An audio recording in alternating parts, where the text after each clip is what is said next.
সম্পূর্ণ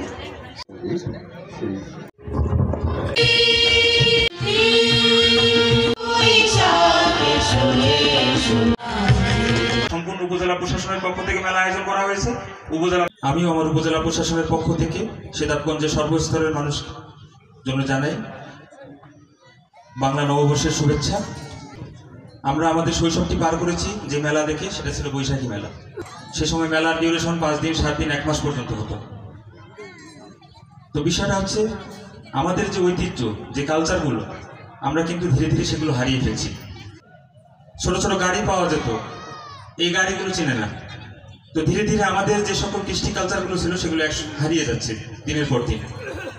তো মূলত সিতাবগঞ্জবাসীর বিনোদন তথা পূর্বের যে ঐতিহ্য, সেটাকে ফিরিয়ে আনার জন্যই মূলত আজকের এই মেলার আয়োজন করা হয়েছে, যেটা 5 দিন ব্যাপী চলবে।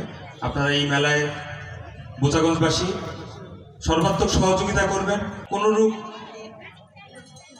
বিবাদ বা অন্য কোনো কাজে যেন আপনারা জড়িয়ে না পড়েন, এই আশাবাদ আমি আপনাদের কাছে ব্যক্ত করব। আমাদের এই খেলার মাঠ যেমন ছিল, ইনশাল্লাহ মেলা শেষ হওয়ার 4 থেকে 5 দিন পরে তেমনই থাকবে। কোনো প্রকার যাতে কোনো সমস্যা না হয় সেদিকে মেলা কমিটি সহ বোচাগঞ্জবাসীকে আমি আহ্বান করবো, আমাকে হেল্প করবেন।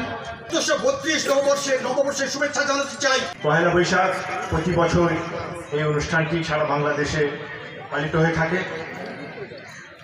তারই ধারাবাহিকতায় আমরা আজকে বোচাগঞ্জে সকলে একত্রিত হয়েছি এই উৎসবটি পালন করার জন্য। বাংলাদেশ জামাত ইসলামের পক্ষ থেকে আমি বলতে চাই যে উনি এই ধরনের আয়োজন করবে, আমাদের সংগঠনের পক্ষ থেকে ওনাকে আমাদের সহযোগিতা থাকবে ইনশাল্লাহ। তবে আমি বোচাগঞ্জবাসীকে ধন্যবাদ জানাই যে আপনারা পয়লা বৈশাখ আপনারা উদযাপন করেন এবং আনন্দ করেন।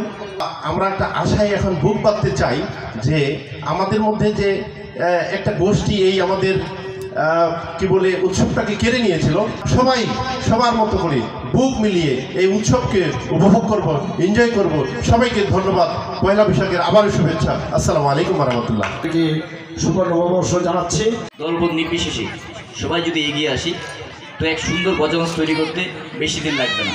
4টা মেলা, 4টা উৎসব আমরা পেলাম বোচাগঞ্জবাসী। শুরু থেকে তো হিজরি নববর্ষের সঙ্গে এটা